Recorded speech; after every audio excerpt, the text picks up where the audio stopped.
Hi, Birdman. What are we talking about? All right. Topic number 2. Yesterday, we had a 45-minute Kirby Air Riders Direct hosted by Sakurai himself. And I'm going to save my thoughts for after you guys, but I found it quite surprising. But anyways, before we dive into what I think of this game, let's go around the room. Let's start with Andres today.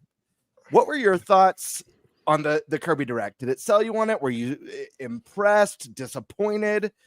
What are your initial feelings? Was very, very happy with the presentation. I think my expectations were for a quality game made by Sakurai for Kirby Air Riders, and that's exactly what it is. Like you look at it, it has that Sakurai magic, right? Like there's clearly a lot of attention to detail with the animations. There's a lot going on with the UI. There's deceptively actually a lot of content.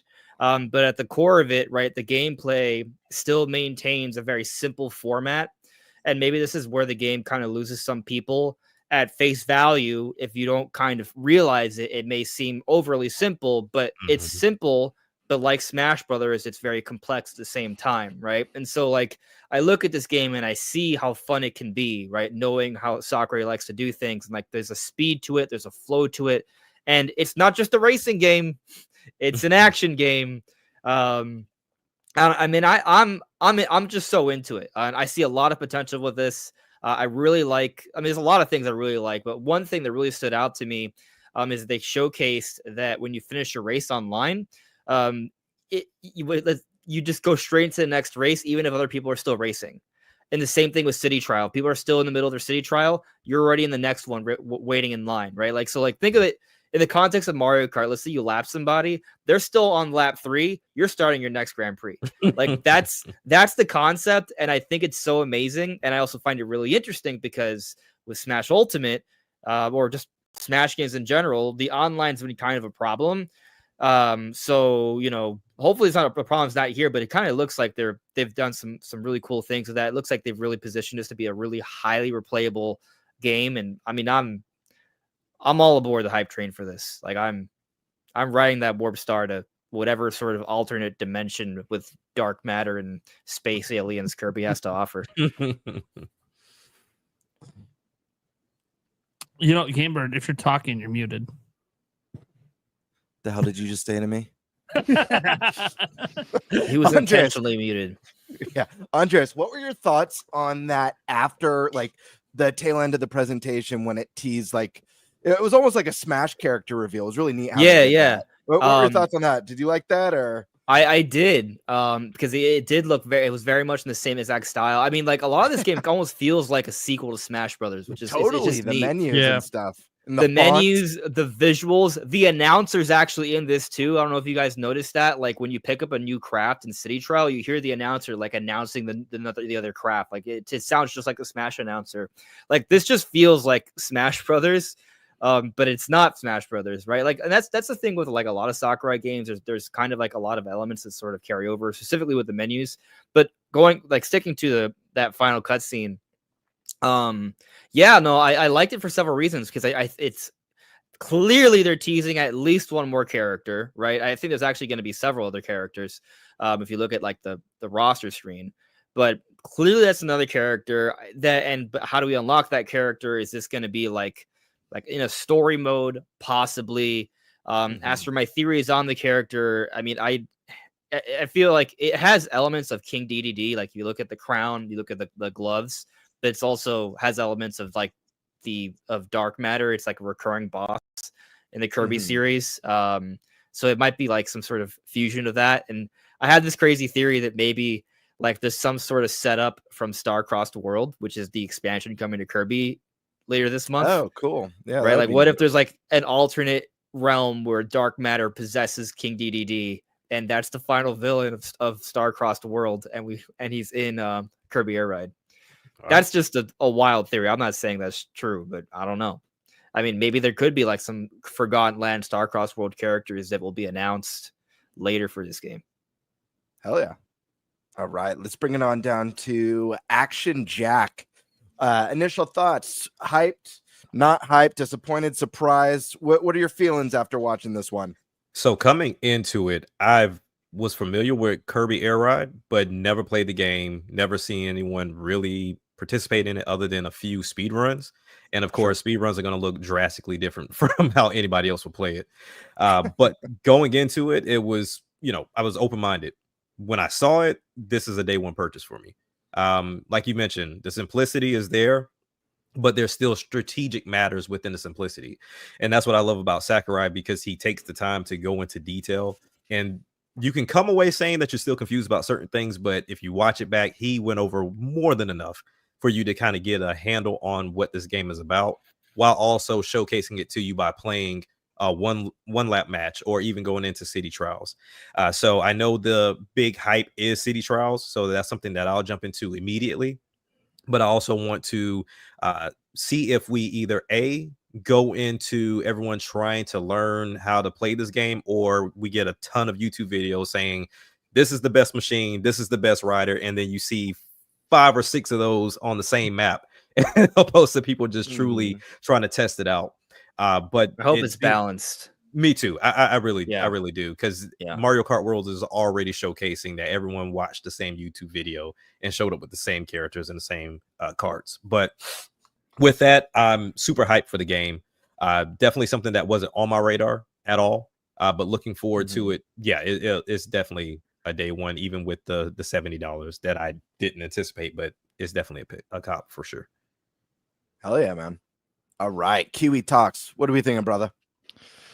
I am not a big Kirby guy, to be perfectly honest with you. And even after watching this, there's a part of me that wonders why it's being released this year and not next year. Primarily because you've got this coming, you've got Mario Kart. What's the F-Zero? F-Zero 99? That one. And then you've got Sonic as well. And it just seems like there's way too many racing games within a short period. And I reckon they could have sit on it and just released it next year, since Nintendo has a habit of sitting on games, but then it might have something to do specifically with Sakurai. But it's good for what it is. But my concern is Mario Kart's going to cannibalize this. Even after watching it, obviously it is different, but that's my concern. I mean, it does look good. But I mean, if you want to buy, why am I holding this? I don't even know. If you want to buy Mario Kart and this is going to set you back quite a bit of money. Yeah. So I'm kind of like, I mean, that's a great point, that we're going to be seeing those Mario Kart bundles, I'm sure, through the holiday, and so people are going to have that choice. They're going to be like, all right, we got the bundle with the deal on the game. Do we really need another racing game, or should I pick up Donkey Kong? True. Yeah, so, if you're a parent, I think that's a solid point. Yeah, or Pokemon for that matter. Yeah, if you're a parent and you're buying like a console for your kid, and it comes with Mario Kart, why would you buy another racing game? That's even a Mario Kart reference right there on screen. Yeah, because his mushroom's a boost.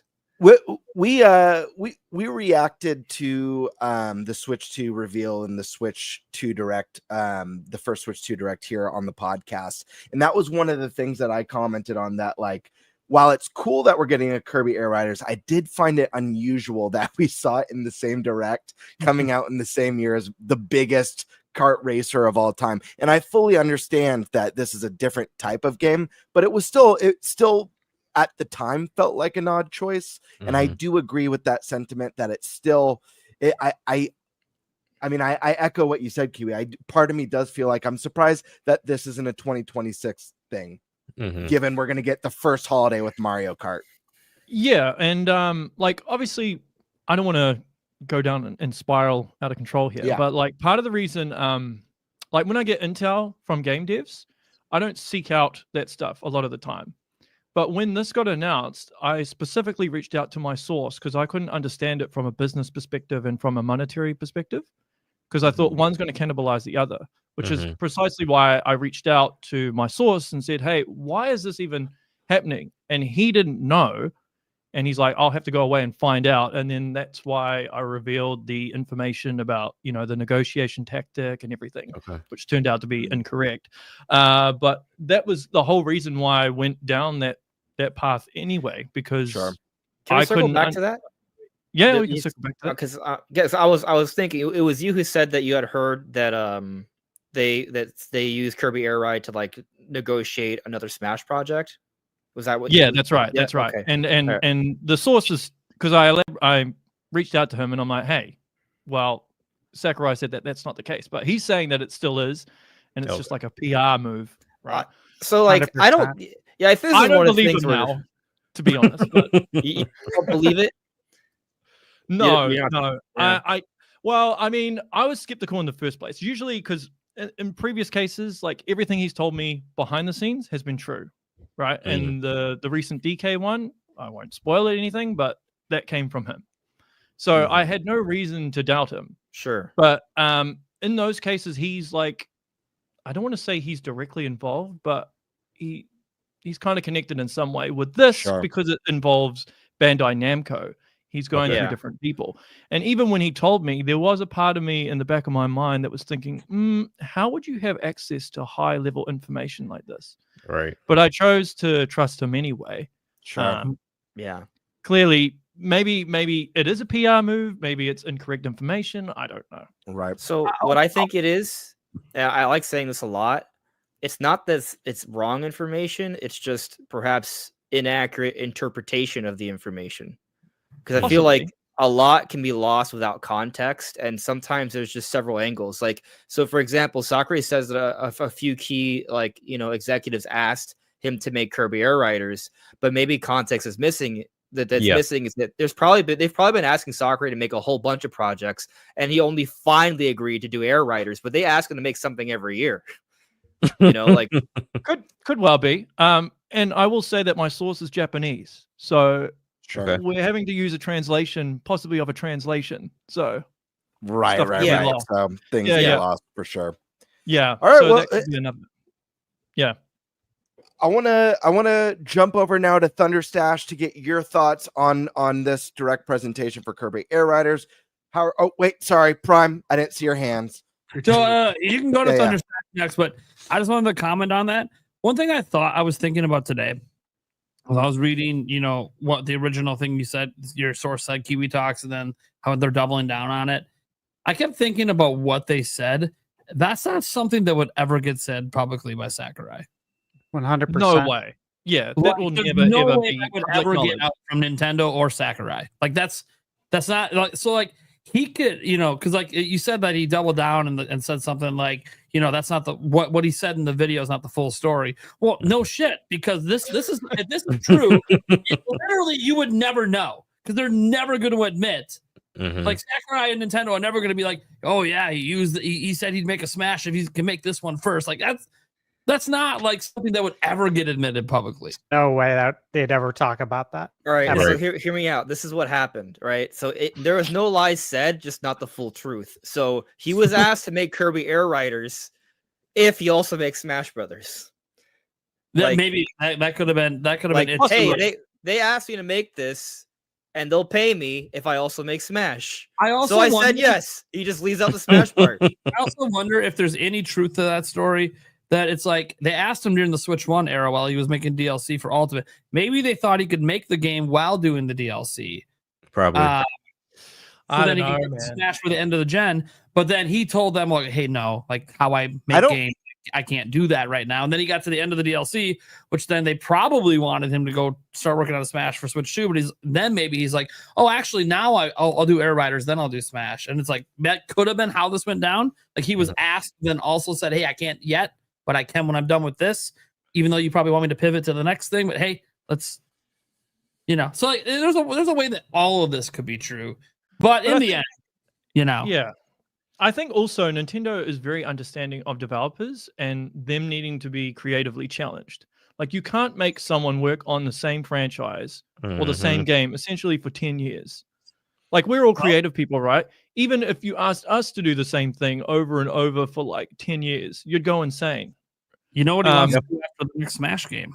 He's already put it in his videos. He wants to remake Kid Icarus Uprising. Someone, at least Which someone would be has someone great. Do it. Yeah. Yeah. He said it out loud in his videos. Like, More than once. yeah, he Well, really. maybe it's a you one back. for me, one for you sort of thing, possibly. Yeah. Because he took a break. When was it? He took a break after Brawl to make Kid Icarus, Yeah, and then went Yeah. back to Smash. Mhm. Yeah, yeah. And this Yeah. could be that game that gave him that break to the next Smash Yep. as well. So, Yep. Which we have no idea if the next Smash is being worked on yet. Could be. They have multiple I'm development sure it teams at is. Bandai Namco. Right. This supposedly was the same team as Smash, which makes a lot of sense if you look at how it's designed.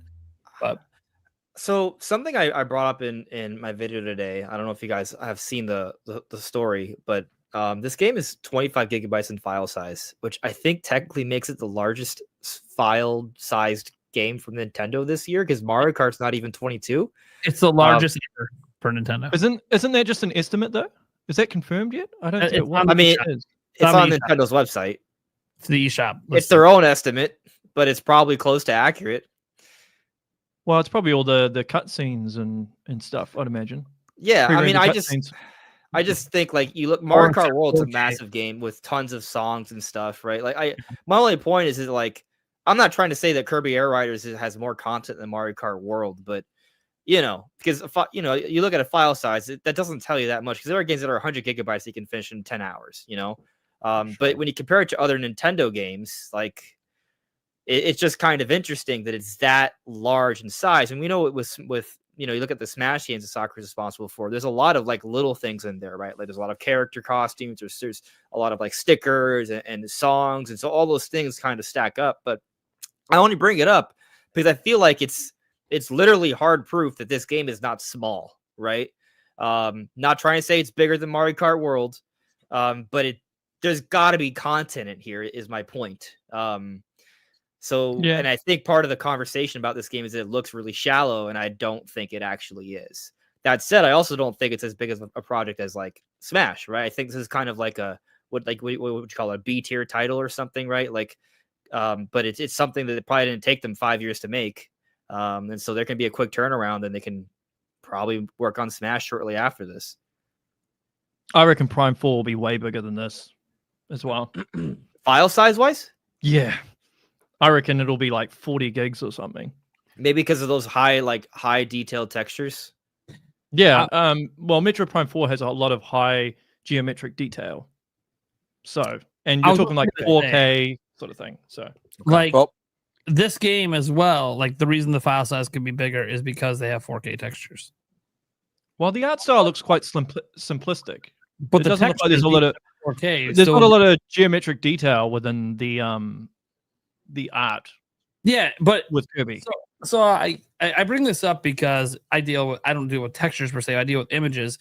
If you take a screenshot that's like 10 megabytes at 1080p, when I bump it up to 4K, suddenly it's like 70 megabytes, and it's the same image. So what I'm saying is like it's Mario Kart isn't 4K. Mario Kart World does not run in 4K. This game might actually be native 4K, which means the textures are going to be larger file sizes. So that could be why it's so large. Touche. Yeah, maybe. That's my only point. We don't know, of course. No, I've been watching all these Kirby. We'll know soon enough. Today. I think the game looks great. Today. No one's confirming with me if it's 4K or not. Well, there's new press shots that apparently look pretty good. I haven't looked at them, and it could be DLSS as well. So that's why I'm trying to find out if it's actually native or not. But it's tough call. But something I looked at. Sorry, you want to move on? Well, I wanted to make sure because Stash got called on. I want to make sure Thunder Stash is able you to go give ahead his with your thoughts on you go ahead with your thought on. Yeah, go ahead. I'm cool. I appreciate it. Yeah. So, but I was just taking like a look at like some of the file sizes this year, comparing them to like similar games, right? Like I think Mario Kart only had like 11 something gigabytes, right? With Mario Kart 8. And that kind of makes sense. The Mario Kart World will be bigger. But then I look at like Mario Odyssey, right? Mario Odyssey, the Switch 2 enhanced version is like 0.1 more gigabytes, which is interesting. Like why is it just slightly bigger? It does look better, by the way. I would say noticeably. Yeah. That 0.1 is the optimization to the code or something. Nintendo are wizards in terms of compression, man. Well, that's the thing, though, and that's what's crazy, right? Because like we know, like with Smash Bros, they've talked about how they've really improved their compression technology over the years, right? So it's the same team is making Air Riders, yet it's still that big of a file size. So I don't think this is like a lazy like job in terms of compression. Like there's just probably like a lot of whatever it is. There's a lot of it. But like I looked at Mario Odyssey versus like Donkey Kong Bonanza. Like Donkey Kong Bonanza is, I mean, it's a fairly good comp. Like it's probably the closest comparisons we can get, right? In terms of like a Switch 2 counterpart, right? Made by the same team, similar length, similar level of content, not exactly, but similar, right? And it's like 5.7 versus 8.7. So I just think it's interesting how we're seeing like, yeah, the games are bigger, but they're not like 4 times bigger because of 4K yet. And will they ever actually? Because I guess like Nintendo wants to be like cautious of that because like they may have expanded the storage space that we have on Switch 2, but it's still pretty small. Like they can't really afford to be putting out 50, 100 gigabyte games. To be fair, they still have full physical. To be clear, Nintendo games are on physical cartridges. So sure, but people still download them a lot now, more so than ever. Sure, that's why they said go get yourself a microSD Express card. The official Nintendo branded one. No, I was just mentioning, like, I don't know that Nintendo, I think, is at the point where they knew the file size jump was going to happen if they got more powerful than what the Switch was. So I at some point they can't just like, they have to keep the compression going. But look, this is Kirby, right? It's not even a mainline. It's a spin-off Kirby game. The next Zelda game might be bigger than 64 gigabytes. Like this is just like the reality that we're in right now. Like Nintendo they have now entered the era of you're gonna have big file sizes now. It is what it is. Everyone else has them. I think they're still going to be small in comparison, just because Nintendo's masters that. I think a lot of those other companies don't optimize their games and they don't really care about compression. Yeah, like realistically, I think the Zelda game will be like in the 50 gigabyte range, and if it was made by like let's say Bethesda, that'd be like 120 gigabyte game. Right. Yeah. More. Yeah. If Bethesda made it, there'd be like years worth of text to read. Yeah. 3 cartridges. Who are you kidding? I kind of want a multi-cartridge game, to be honest. I think I mentioned this on a previous show. I have nostalgia from like, let's say Final Fantasy VII, for example, you know, making your way through and then like, oh, you've completed disc 1. Please insert disc 2 to continue. I kind of miss that. It reminds me of renting Braveheart on VHS back in the day. 2 VHS or Titanic. Yeah. Oh, here we go. Like, wow, I'm in for a big adventure here. That being said, Stash Man, I want to hear your thoughts, man. You haven't really gotten to say anything on Kirby. So how do you feel after this show? Move on. Did it hype you? Did it hype you up? Are you interested? What are your overall thoughts of the presentation? Yeah, just to start it off, I do want to make one comment about Kiwi mentioning possibly a 40 gigabyte file size for Metroid Prime 4. I was going to ask you if that's so it could have the multiplayer included, and if you could confirm or deny that. Oh my god!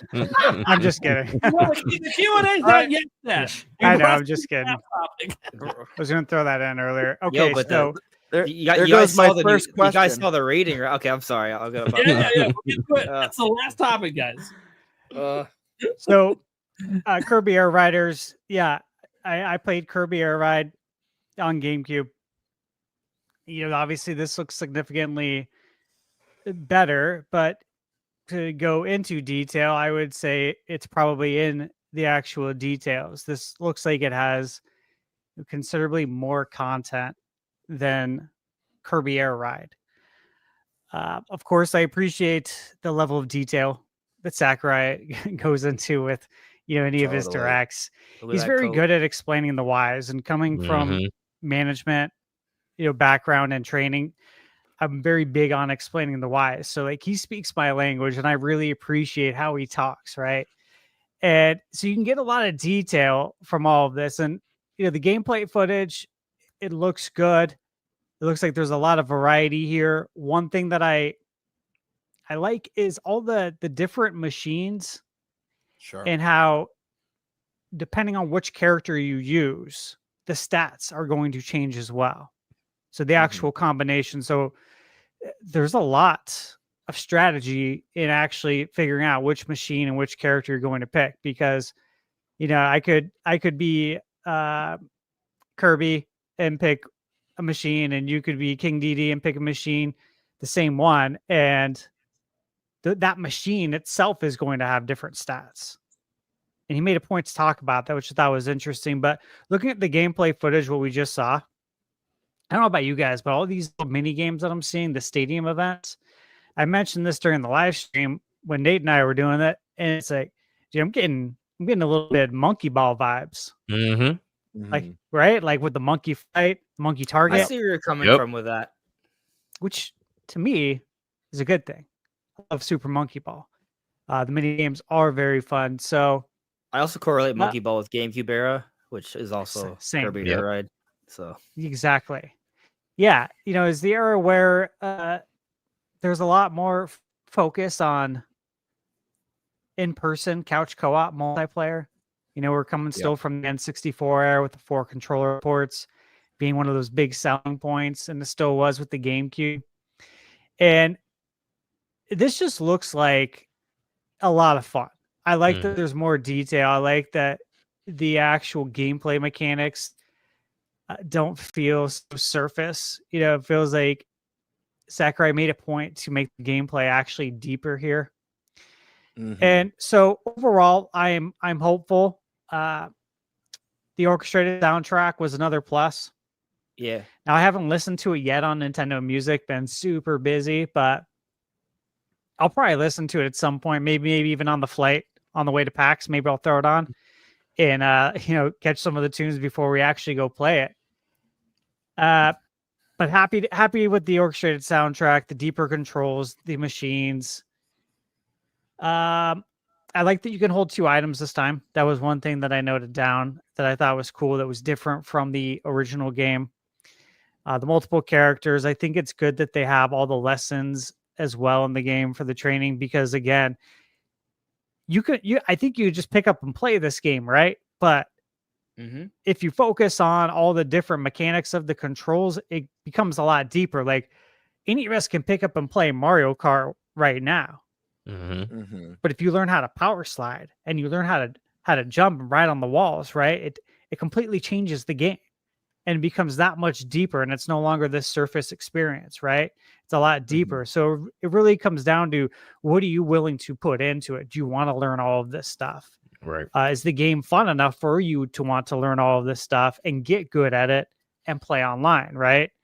And I mention all of this because, I just reviewed Drag X Drive, and these are all things that I brought up in that review. And I'm really not certain that people are willing even to go that far, right? And so you got to get people, you got to hook them. And so I'm hoping they can hook people with Kirby. And I'm sure all of you guys are hoping that we'll get hooked as well, that this is going to be a very good game to where we're going to want to invest our time into it and actually learn how to get really good at this game and go play online and have fun. So that's where I'm at with it right now. I'm just looking forward to playing it next week so I can give some, full on details after a hands-on gameplay. Absolutely. Some great points there, Stash. Let's go over to Primal. Look, I think this game looks better than Mario Kart World. And I want to be very clear. I played Kirby Air Ride back in the day. Calling it a racing game is almost like an insult to the game. It's a battle kart game, is what it is. It's nothing like Sonic Cross Worlds. It's nothing like Mario Kart. It's nothing like F-Zero. There's pretty much nothing like this game in existence. It is like its own category of kart racer. Like it. I don't even like using the term kart. Yeah, it's weird because it's not really karts either, right? Like, but I understand why people will machine racer. I mean, Nintendo's website just talks about it. It classifies it as a vehicular action game. Yeah. because that's what it is. It's not. So maybe it's more like Twisted Metal or Twisted Metal, Destruction Twisted Derby. Metal, Yeah. the closest comp would be Twisted Metal. So like, that's the thing. That's why I'm like, I heard like Kiwi, I actually echoed a pretty popular thing I heard, that like there's so many racing games coming out, like, maybe put this one in 2026 or something. But it's like, but this is literally nothing like them. Right. I know, but it has are the people know or that perception that it does. yes I understand what perception Kiwi's is saying. reality for people. Yeah, I think for people like us who are like we're content creators, we're following the industry so closely. I think your average consumer is just going to be like Kirby Air Riders, oh, look at the back and be like, oh, it's a racing game. yeah. I think that's more the issue. Well, all they got to do is mention that the primary part of the game is city trial, which is not racing. yeah, but they don't. Well, we don't know that. Well, no, like city trial is the most important thing, but they did talk about the air ride part first. Well, yeah. It's not called Kirby City Trial. It's called Kirby Air Ride. What did he keep saying that whole time though? Mode. He was very emphasizing like this is not what the game is. This is just a mode that's in the game. I 100% agree with the intent, and listen, today I was arguing that I it's not a race, and I agree. I think when we're having the conversation with people who understand, they should, like, when I see like YouTuber Twitter comments saying, "Oh, it's a kart race." No, it's not really. That's not fair. Yeah. But Kiwi's point about how it'll sell for families, I didn't think about that, and I feel like I have to concede that point. Like, yeah, I mean, people are at first glance are going to think it's a racing game. Well, we have time between now and November. I mean, how do you all think is the best way to market it before it gets to that point? They have a dedicated X account for it. So I got a feeling we're going to get like regular updates on that and Nintendo Today all the time. Yeah. And I think most of those updates are going to be like pushing the city trial stuff. Yeah. And hopefully, events like Gamescom and PAX where people are going to get a chance to hands on. Hopefully word of mouth is going to help with that. They could drop this demo. But what they should do? They should just offer a demo on the eShop. Mm-hmm. Here's what they should do, right? In big font on the back of the game case, they should put, in this non-racing action battler, you can play as, and then list off some of the characters as they show a drag race. Do not race around 32 courses as you battle your way in this epic non-racing game. That's what they do. Epic non-racing racing game. Yeah. No, so I'm gonna provide another perspective. Like, maybe Nintendo's completely okay with this game not selling a whole bunch. Mm-hmm. Maybe they're not projecting this game to sell 5-10 million copies, or maybe 5 million is actually attainable for a game like this because it's gonna have the word of mouth. It has the high replayability. It's probably gonna have some legs, and it's just a good game. Like, at the end of the day, maybe their perspective is this is a good game. We're not expecting it to sell like Mario Kart World. It doesn't have to. Most games don't have to. Right. I think sometimes a lot of people are like, "Oh, that game is not going to sell 20 million, therefore it's garbage." Listen, most devs would be happy if their games sold 1 million or 2 million copies, right? Right. Like, yeah. Those are successful series. Like, we see people like insulting Metroid for only selling 3 million copies. Like, that's a lot. Yeah. For Metroid, that's a lot. But it all depends on the budget of a game. Sure. If you sell 20 million units and your game costs like $300 million to make, the profit ain't that great. Sounds familiar. Well, Nintendo budgets are never that high for anything other than Zelda. Right. No. Smash Brothers is very expensive to make, and Metroid Prime 4 is one of the most expensive games Nintendo has ever made. I'm talking like $100 million. That game has to sell like 5 million units to break even. Yeah, I'm a little worried for Metroid Prime 4 because it's like Zelda has justified the budget because you're going to sell 4 or 5, and that was before it blew up the way it has. Yep. So like Zelda could have a bigger budget because you're probably going to at least break even on a bad selling game like Skyward Sword. So Yeah, crazy. Like the Metroid Prime 4 budget's insane because like this franchise hasn't earned that level of budget, and yet they're doing it anyways. So it might be Nintendo Nintendo's. that breaks through, smash the wall down. I mean, look, they went hard on Donkey Kong. I Yeah. would argue it's a similar situation. Like, yeah, Donkey Kong historically is a little bit better, but it's not like substantially. We're not talking about leaps and bounds like more sales potential than Metroid, right? Like, and they just went hard on Donkey Kong. So Sure. I think the difference is salaries are a lot cheaper in Japan than the States. Austin, Texas, salaries are very, very high there. Yeah. So that's a big reason for the cost, is just the fact that it's made by a Western developer. And I'm yeah, curious what Nintendo considers success. Like, here's the thing. No one expects this game, even Nintendo, to sell like Mario Kart, right? Like Mario Kart's bundled in with the system for crying out loud. Right. Mario Kart, like literally nothing they have sells as good as Mario Kart. It is their best selling IP. So You never know with all the negative discourse that what a story that would be if Kirby Air Riders outsells Mario Kart. Look at Pokemon. People are trying to make a point. There's like a 97% attach rate with Mario Kart right now. Like, if there's anything the internet has taught me though, is that the negative discourse means absolutely nothing for success. Yeah, exactly. 100%. It's an echo chamber. Yeah. Pokemon gets boycotted and then top seller all the time. I know. Boycott Pokemon. Of Like the last game is literally the second best selling Pokemon game of all time. Oh, you're falling through the world. We have all these bugs. Yeah, it's still the second best selling Pokemon game of all time. Have a good day. Which is nuts. But this game, just to get my final statement in, is I'm really excited. I think it's incredible. It's going to sell better. Not sell better, but I think it's a better game than Mario Kart. At least from what I'm seeing. Of course, I haven't gone hands on yet. My opinion might change. I'm going to be playing this game at PAX, so my opinion might change after that, or I might get more hyped. We'll see. But the game doesn't probably have to sell a crap load, I think, to be considered a success for Nintendo. Like the original sold like 1.35 million, which was 6% of the entire install base of what is it of? God, GameCube, the best console. And what's cool about that is if you extrapolate that to 6% of like Switch sales, that's like 9.3 million. I'm not saying it's going to sell.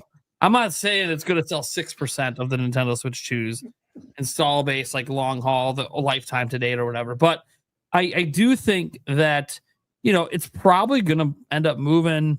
They positioned it as the holiday title. We haven't really talked much about that. They are positioning this as like, we're pushing this for Black Friday. And can I just do one little correction if you don't mind? I don't like when people say the holiday title. I think you should say a holiday title. Well, I think you'll agree because they positioned it right before Black Friday. Okay, that was the thing.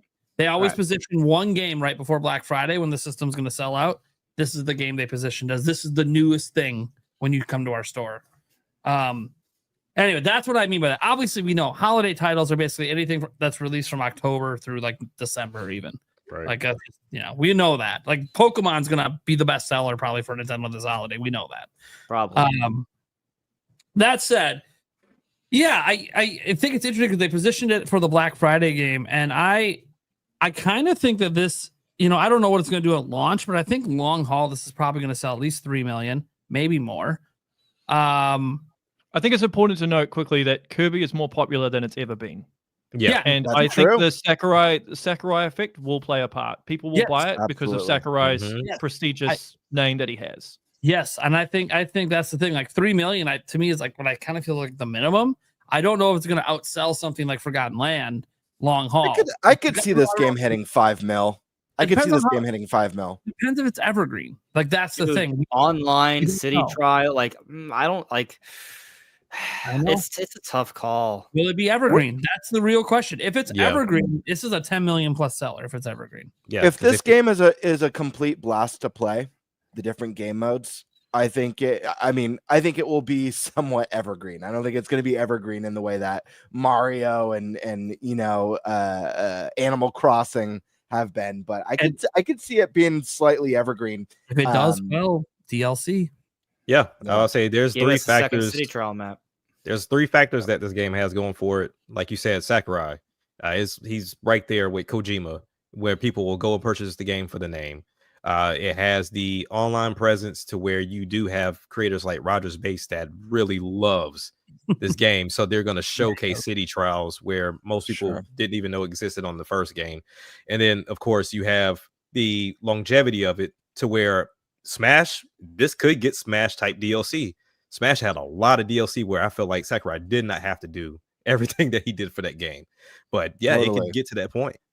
Yeah, the main thing is casuals. They're the main one that you have to. They will be the ones that will decide whether this is a super success or not. Yeah.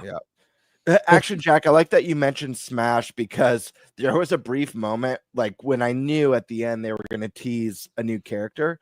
I was like, oh crap, he's bringing Pit. Like Pit's about to show up. It wasn't, of course, but like I was fully ready for that to happen in that moment. Yeah, I felt like we were all supposed to like know who that was at the end. Yeah. No, I think it's just something new. I mean, it's we already went over the theories, and sound they were, but let's bring it on over to the Spice Man. Yeah, Eric Moore, how we doing, bud? What are we thinking? I watched it at work, and so I was kind of distracted here and there through it. So I didn't watch the full thing. I know I had time here. I've been, in and out of consciousness. I didn't sleep well last night. But from what I saw, it's kind of weird that this game feels like yet is so different from many games. Mario Kart, Smash. I mean, we've gone through the lists and things like that. It's just so crazy that there's parts of it you look at it and go, holy shit, this feels like X game, but yet it's so different. It's insane. And then the world that you Skya, oh my god, is that thing gorgeous? I mean, that volcano is freaking awesome. I want to drive through that damn thing. But yeah, it's I think the demo will probably decide whether or not I get it. One other thing that I did want to mention is it does look like there is some like quality of life updates from between the two. Because like before you had to jump off your machine to jump on a new one, where now you can just do it on the fly, jump between them. And then cheaper, sorry. The different power-ups, how they're like, don't go, just picking them up all willy-nilly. You got to try to plan it out. And because if you went all speed, well, your weight might not be right for that and stuff like that. It's just kind of cool that, how intricate this thing can be. So yeah, that's kind of where I'm at. Hell yeah. Love it. Yeah, I mean, I echo a lot of what you guys have mentioned. This is an interesting one because I like Kiwi. I was never a huge Kirby fan. I love the recent game. The Forgotten Land was a lot of fun. I forget the name. Guys, help me out. The one on 3DS where you go into the mechs was a blast. I loved that game. Robot? Yeah. Yes. Those two I absolutely loved. And of course, I played the classics on NES and SNES and Game Boy and 64. But Kirby's never really done it for me. So when this one got announced, I was met with the same confusion of, we have a bunch of racing games coming out. This just seems like a weird one to be confirmed for this year. I feel like that reveal slot could have been used for something else, like Splatoon Raiders, to really diversify that direct. But that being said, while I never had interest in the original game, I was extremely impressed with this presentation. First off, I got to say, Sakurai is awesome. He just seems like such a cool guy. He just seems awesome. Just like the way he talks, his personality. And I love how he opened up giving, a brief history of the series. I think that, this is obviously one that's not like an iconic name. So it's kind of cool for people to see where it started and where it's going. That being said, my opinion changed a lot on this game. I thought it looked fantastic. I think as the show started, I was like, it looks kind of interesting, but I'm not quite sold on it. And as the presentation went on, it just got better. It just kept giving and giving. And I was like, wow, there's a lot to this. These tracks look super immersive with all the chaos going on when he goes to that water level with the ocean parts, and there's the giant whirlpool and going through the caverns. And I don't know that I think this game looked better than Mario Kart World like Nate, but I will say I think the tracks looked a lot more interesting and immersive than Mario Kart World. There was a trade-off in World. This one, it's like there's just such an arcadey vibe to these tracks that I thought was really cool, and it makes them feel really action-packed. On top of that, you have the super abilities and the combat mechanics, and it just seems like a really good time. On top of that, all the different modes that you guys have talked about. Again, this isn't a game that I played, in the past, so I'm really interested, like Stash, to see what this game looks like and feels like in person when we all get to go hands-on PAX. And I think for me, as much as I enjoyed this Direct, I'm not sold as a day one purchase yet. And maybe PAX, my experience at PAX will change that. And I don't say that because I've been giving this game glowing praise. I really do think it looks amazing.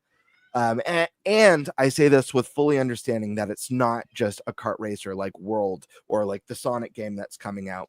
But because we have so many games in the similar genre, especially when you incorporate like the new Fast Fusion, I am really excited for the Sonic racing game. It looks more janky than this. But as a big Yakuza fan, as a big Persona fan, getting those characters in there, like that's a big one for me. So this one looks like a definite Christmas purchase. I've got a family. I got kids that I know are going to eat this one up. This also looks like one that I'm going to want to have for party scenarios, jumping into these mini games. So I'm sold. I just don't know that I'm day one sold. This might be a Christmas time purchase for me, and I'll know for sure in a week when I go hands-on. I do want to say I did find it interesting. I'm not sure if you guys checked out some of the hands-on impressions for this one at Gamescom, but I did hear that some people were getting motion sickness. It sounds like it's just from being too close to the screen, but I did find that interesting. You guys hear about that? Do you guys have any thoughts on that? I did. I heard was it My Nintendo News? Yeah, it may have been. I think Nintendo Life commented on it and that they asked about it, and that the Nintendo staffers said it was making them sick too, which I thought was funny. Yeah, that's interesting. Obviously we'll find out next week, but I don't know. I really don't know how to take that, or what kind of stock to even put into that, right? Right. To each their own. Everybody's different, right? Some people can stomach VR gaming and others can't. Yeah. I'm one that can. I'm not concerned about it. Yeah. So we'll have to see. But yeah, if you're standing really close to the TV, that's going to happen with anything. Yeah.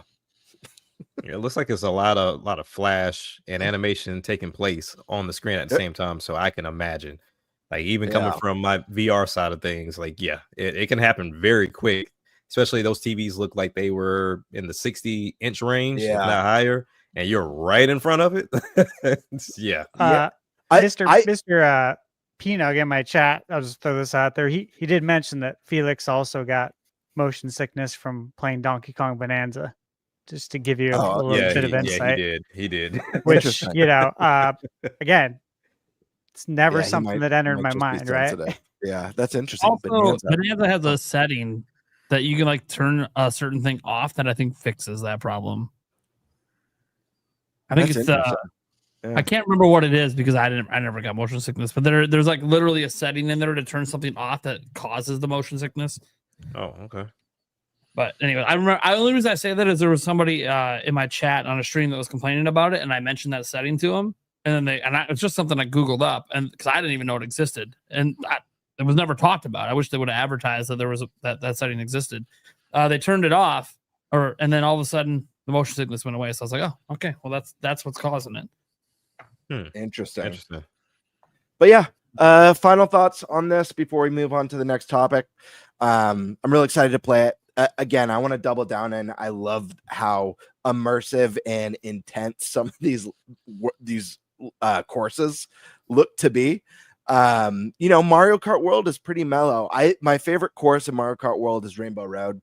I think it's beautiful, and I love how many changes you go through as you go through that course. I hope we get more stuff that's as dynamic as that down the road when we get Mario Kart DLC, especially if they branch off into different IP and do Zelda DLC and Donkey Kong DLC and all that fun stuff. But it really gives me those awesome arcade vibes when I think of games like not Tropic Thunder, Arctic Thunder and Hydro Thunder. Yeah, where there's just so much happening in the course that just gives that epic feel. And this game seems to have that, and I really like that.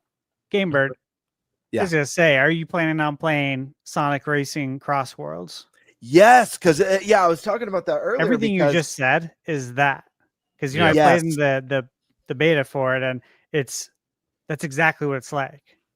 Yeah, I'm very excited about that game. I really want to play it. And again, this, Stash, how much I love Yakuza and Persona. And that's characters right. from those games are featured. All your homies are there. My homies are there, so I gotta support it. But yeah, I mean, hey, if you like kart games and you like games that are non-kart racers but more in the lines of vehicular battle games, you're eating good this gen. So Oh yeah, for sure. Yeah, I'm curious if we get the original for NSO. that would be cool. that would be cool. That'd be cool. Yeah, that's my topic, folks.